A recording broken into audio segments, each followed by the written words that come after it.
Brighton Beach Busking presents Guitarist, Sadie, Goran, Chris, Mike the Mike.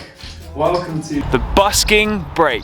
I know, I'm so excited to be here. Oh, good. How are you? I'm good. The show where we interview your favourite Brighton Beach Buskers, finding out the stories behind the musicians that sound our streets. I brought all these people together, have I killed everybody? Like stressing out, like, oh my god, what am I going to do with my life? Rah, rah, rah. Make sure to subscribe and hit that notifications bell so you do not miss an episode. So come with us and be part of this journey.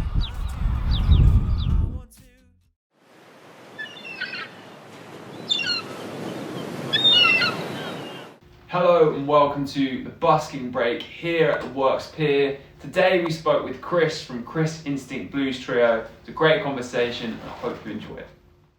Chris, welcome to the Busking Break. How are you? I'm good. Good stuff. Doing well. So guitar player, singer, let us know kind of how your musical journey started. When did you start? Why did you start? And how did it kind of get you to where you are today? Right, honestly, from the beginning, just started looking for things to do, occupy myself when a young kid, 4 or 5. In school, started going to music lessons a lot.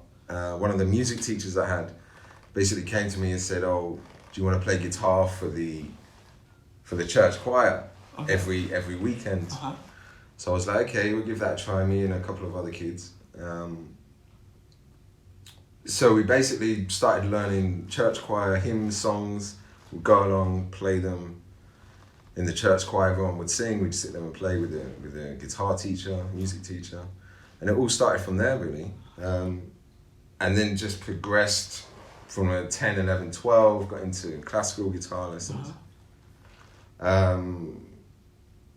Went quite deep into theory, music theory, songwriting, reading music. Did that for a while and then realized that it wasn't, I reached the limit of that and was getting kind of, let's just say, bored of the theory, and wanted to get into more heavier, rocky stuff. So then got into listening to the Beatles a lot, listening to Bob Dylan. Then from somewhere, I don't know, I think my brother or mother bought me a Beatles tab book. Okay, yeah. So then got a guitar and then all the famous songs that I grew up listening to with the Beatles. Just went through them like Just 17 or Here Comes the Sun, and we just try and learn the chords, sing along with the chord book, and it all started from there. And then just like would listen to songs that I like, and then progressed from the lessons to teaching myself stuff, because there wasn't massive internet instruction videos back when I was learning. So it was more about just learning from other people, then progressed going to open mic nights. Didn't massively get into busking and that wasn't really a thought in my head. It was more about going to open mic nights, networking, talking to people, talking to the older musicians who had been doing it, for a long while, people running open mics, and then got into playing regularly there. Then progressed into doing my own slots, performing my own songs, writing songs, just deeper into singing, songwriting, playing, performing, all of it, Wow. So you've kind of gone from like classical trained through to this kind of. When did you start to kind of evolve into what you do now with the blues trio? Right. So the blues band, the trio, that came about. Well, blues is a lot of people think of blues as just another genre, but it's really a very soulful, deep feeling type of music. So you have to really feel the music that you're playing to play the blues. There's an old saying, if you haven't had your heart broken, you can't play the blues, sort of thing. So you know, that's and I believe that's true. A lot of the blues, old blues players will say, like B.B. King, Stevie Ray Vaughan, Joey Bonamassa, anyone, John Mayer. So yeah, just really got into blues. Love the sound of the blues from playing old 60s style blues, from like B.B. King, listening to Clapton, Cream, one of my favorite bands, the Led Zeppelin. It's a very improvised jam band. So if you haven't, any of those watching, if you haven't seen what I do in my band, it's a different thing. Chris Instinct Blues Trio. So it's very like improvised, but based on a blues basis of the core structure of blues, but just evolved into different styles and what I do with my drummer, my bass player. So we mash it up kind of thing, but also keeping it quite orthodox to the blues. So it's interesting, yeah. Keeping it aligned with blues, but kind of taking it. Keeping blues alive is like what I like to say, because there's a lot of different, especially in Brighton, there's a lot of styles going around. So, but then yeah, I mean, I like to be creative, so I don't like to stick to a genre or have to say I have to play this genre. It's whatever I feel, whatever the next journey of music. From that, it's like an evolution of music for me. Like you say, from classical from the beginning. To blues, to rock, to alternative, improvised. Yeah, it really is just playing what you love to play. That's what music is. That's really cool. Yeah. So when did you kind of start busking? Like, tell us about your first ever busk and like how it's evolved since then. Or from what you can recall. First time I went busking, obviously was in Brighton, because I did grow up in Brighton. First ever busking, probably, yeah, must have been, there wasn't the house, the upside down house where we usually busk, or must have been somewhere in town, I think. Maybe I went with another guitarist. Oh no, I think I remember now, it was with a harmonica player. We were playing blues, just jamming along, no amps. Just the guitar, him and his harmonica player, just, you know, just seeing what it was. Obviously, a little bit like, not sure what's going to happen, nerves and all that, but then you just enjoy it, you just play, you just jam. And it's really a different, even now that I gig with my band and solo gigs, I always like to go back to busking. I mean, that's why I got involved with Brighton Beach Busking and the YouTube channel. Is because busking brings an element of interaction with people. It's very random, it's very in the moment, it's very, you know, we're just doing what we love, and if people appreciate that, they can give something, they can support us. And I love the vibe pretty much all the time when I go busking. So even regardless of what comes out of it, I'm just happy to busk on my days off from gigging, or just to create a vibe, you know, on a nice sunny day or something. Yeah, like keeps the music ticking over, keeps it going, keeps it alive. Yeah, keep, you know, give something back to people, give them a positive vibe. You know, sometimes people dancing or enjoying what you're doing, you know, and I love what I do, and if people appreciate that and they love what I'm doing, then creates a good energy. For sure. What I mean? Is there any kind of story or memorable moment from a busk that like you could tell us about? Anything that like jumps out, good or bad? That's a good question. I cannot think of anything like that, actually. You ever had like a crazy donation or? I don't know. There's a few. No, I mean, anything can happen when you're busking. So there is a few, but I don't think it's ideal for this for this interview. But yeah, anything can happen. That's one of the reasons why I love it as well. You know, because sometimes at a gig it can be very restricted. It's like, oh, you only can do that, or you have to clap then, or you know. So with busking, I love yeah, you know. You should just enjoy it. If you're not enjoying it, don't do it. Yeah, well said. Is there anywhere else other than Brighton that you busked?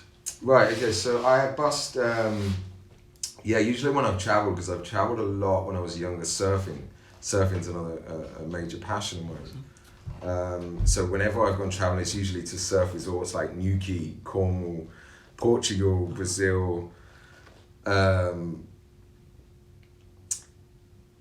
Portugal, one of the places I've busked, Lisbon, actually, really cool place to go busking. Just randomly, as I was travelling, surfing, I always take my guitar as well when I'm travelling, so just went to the town one day, just busked in the town, and just created a vibe. I don't think many people bust there because it didn't seem like a busking place, but that's what I like to just do something different or do something new where no one's busked before, maybe, And in Brazil, in Florianopolis, where I was staying for a while, great place for surfing. Busking around the streets, the outside the restaurants, wherever, gigging there as well. So I think, busking, the thing with busking is it's so free, anyone can do it. You don't need, in Brighton, you don't need a license. There's no rules, you can play what you want, as long as you're not maybe annoying shopkeepers. There's quite a few shopkeepers that I've had in Brighton from years ago, trying to move you on, things like that, or police and things like that. But I think that's the great thing about it is you can just do it anywhere. Play whatever you want, enjoy it. If people like it, they can join in. In light of that, do you think that here in Brighton that the council could maybe do anything to help buskers? So that's a question that's come up a lot. There is a lot they could do. I mean, they could really back the buskers of Brighton. There's loads of ways. I mean, a few that I've thought of, maybe creating small stages around the city, purposely built for busking. I have noticed that they used to put up big floor stickers like this is a busking zone. I haven't seen those around much anymore, but there are some notices. Some of them have been vandalised, but they could just make proper set up stages, maybe small little areas where passers-by know that that's a busking zone. Because now I think a lot of buskers in Brighton have made the zones by frequently playing them. Like Pavilion, where I play sometimes, or Beach Upside Down House, where I also play, or Churchill Square. But they could definitely put up signs or something, a permanent fixture to say this is a busking zone, maybe some seating. And in turn, that just brings a better vibe to music in Brighton, and especially to busking. Everyone will benefit. The busker will benefit from being more accepted. Having a place to go, and maybe even people would know to go there. Like you say, there are already kind of places where people know to expect the busker, but having that more set in stone, it's a really good idea. Really well said. Here's a question we've been asking all the buskers. You can go as deep or as literal as you want. What is music to you? What is music to me? Music is, to the point, music is for me, it's what is music for me? It's like everything really, It's a tricky one. I could answer that in a long question or straight to the point. What is music for me? It's just something that I love to do. I do what I love, and I think if you pursue what you love, and then good things will come out of it. It's all about belief, really.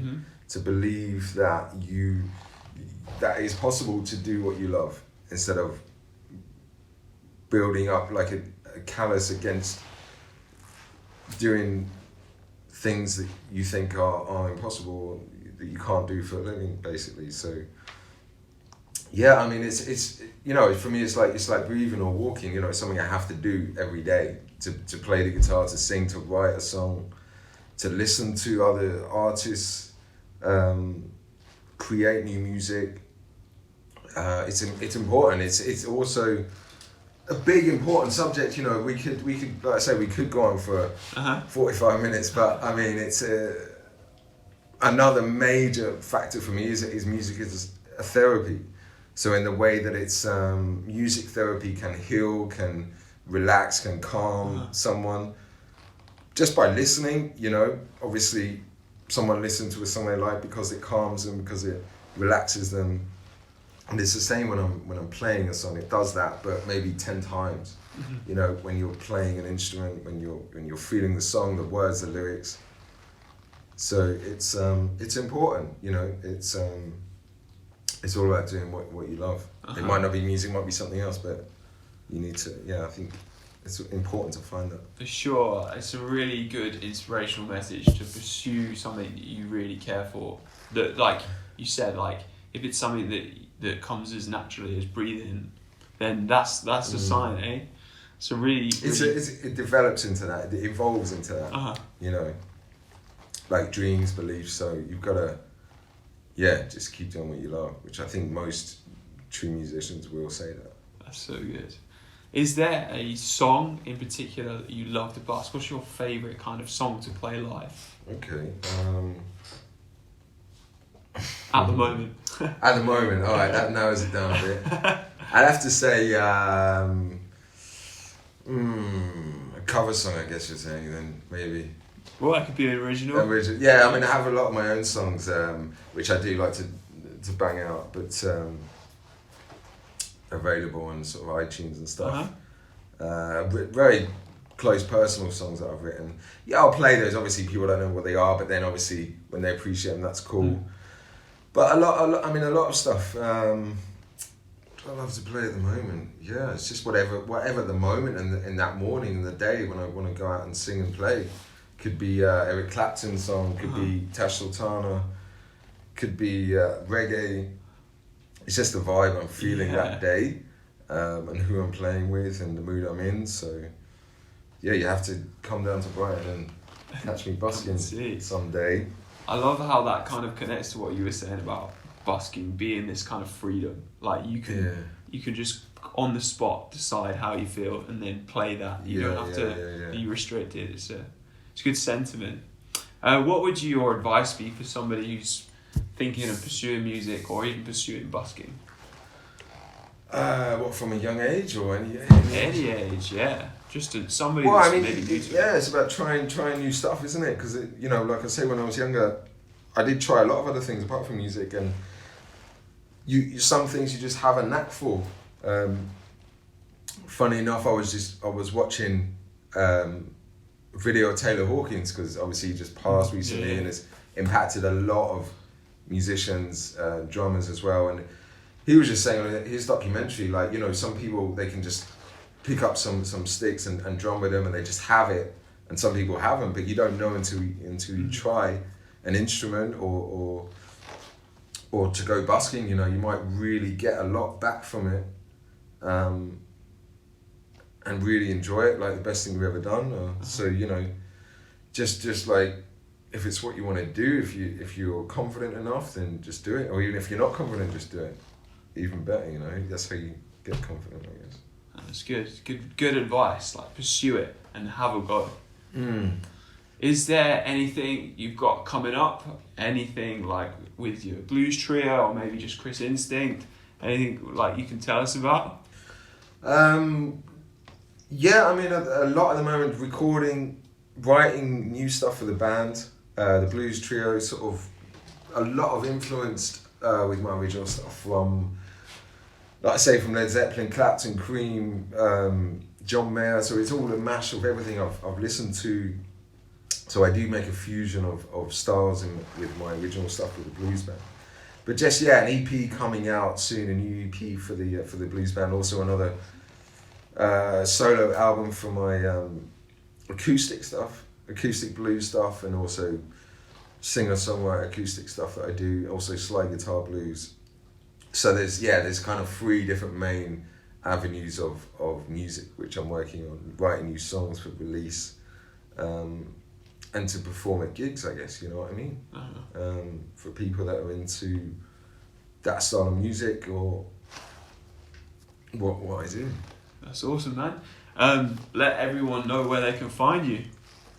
On Instagram channels and Yeah. public channels. So if you don't know it, it's Chris Instinct Music, and the blues band is Chris Instinct Blues Trio. Yeah, I mean, like if you're in Brighton, you can usually find me gigging around, busking around town. Also YouTube channel. If you can't find any of those, just check out the Brighton Beach Buskers. There's a few videos of me on there, and there's links and everything like that you need if you want to contact me or listen to what I do or my styles of music, basically. Awesome. Shout out to plugging the channel. Awesome. Dude, thanks so much for being No on the worries, Busking no Break. worries. All good. Thank you for watching the Busking Break here on the Brighton Beach Busking YouTube channel. If you haven't already, then please click subscribe, like this video, and hit the notifications bell so you know when videos have been posted. Go and check out our busking guest. All their links are in the description. I have been your host, August Radio Project. If you're a musician, creative, and you like challenges, or you need some tips and tricks, then go and check out my YouTube channel, also linked in the description. Thank you to Works for welcoming us to the Works Pier and believing in the project. If you're a creative looking for workspace in Brighton, contact Works through the details in the description. They offer co-working, craft space, sound studios, offices, meeting rooms, and more. Also, thank you to Mug Time for the wonderful mugs. You can find the link to their Amazon shop in the description below. And thank you to you for watching the Busking Break. And I'm sure I will see you in the next one. Thank you.